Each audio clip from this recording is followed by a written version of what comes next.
Bonjour à tous et bienvenue sur Veto Inside en direct du plateau TV Veto Inside sur le congrès AVVAC Marseille 2025. On va parler des actualités en cardiologie avec notre consoeur Isabelle Testo, spécialiste en médecine interne au CHV Atlantia à Nantes. Quels sont les signes cliniques de l'insuffisance cardiaque gauche en 2025 ?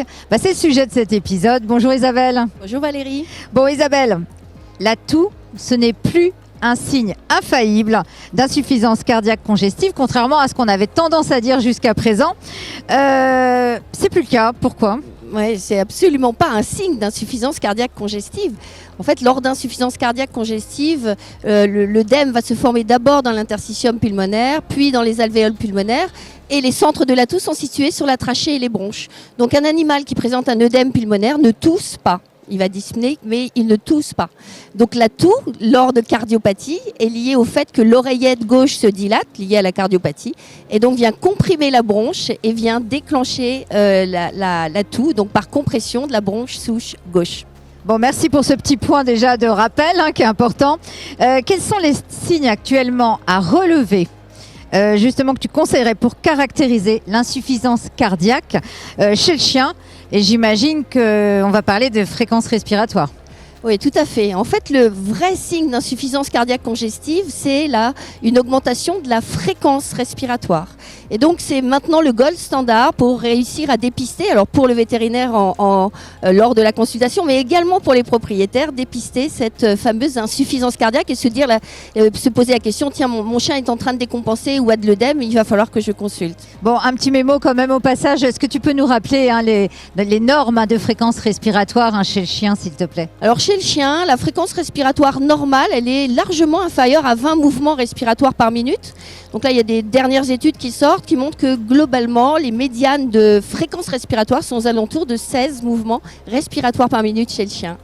Parce qu'il y a des variations qui peuvent avoir lieu oui. de faire au cours de la journée par rapport à la nuit ou autre. Qu'est-ce que nous disent les dernières études justement ? Alors les dernières études qui ont été menées avec des colliers connectés nous montrent qu'en fait la fréquence respiratoire est variable dans la journée. Donc le chien va respirer un petit peu plus rapidement en journée et un petit peu plus lentement la nuit. Les très jeunes chiens vont respirer plus rapidement que les chiens à partir de l'âge de quelques mois et après. Et puis il y a également des variations saisonnières de la fréquence respiratoire avec des fréquences respiratoires qui augmentent en été et qui sont physiologiquement plus basses en hiver.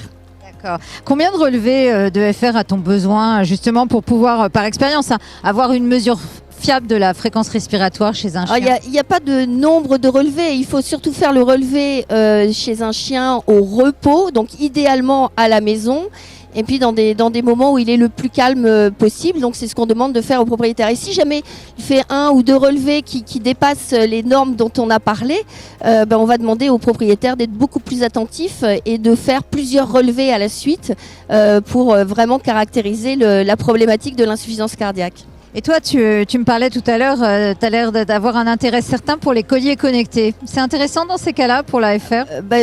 C'est particulièrement intéressant parce que ces colliers connectés permettent de mesurer en temps réel et en permanence finalement la fréquence respiratoire. Donc globalement, si on pose sur un chien cardiopathe, exemple une maladie valvulaire dégénérative mitrale non décompensée, on va voir que tous ces relevés vont faire des moyennes et on va voir au fur et à mesure, quelques mois avant l'apparition de l'insuffisance cardiaque congestive, on va voir au fur et à mesure augmenter la fréquence respiratoire. Et donc ça va être pour les gens qui ont mis ça sur le chien et qui ont finalement sur leur smartphone toutes les fréquences respiratoires moyennes de la journée, ils vont pouvoir être beaucoup plus attentifs et peut-être moins stressés que de prendre la fréquence et de compter en permanence. Bon, merci beaucoup Isabelle, en tout cas pour ce petit point d'actualité sur l'insuffisance cardiaque donc gauche. Merci à pour toi. L'invitation.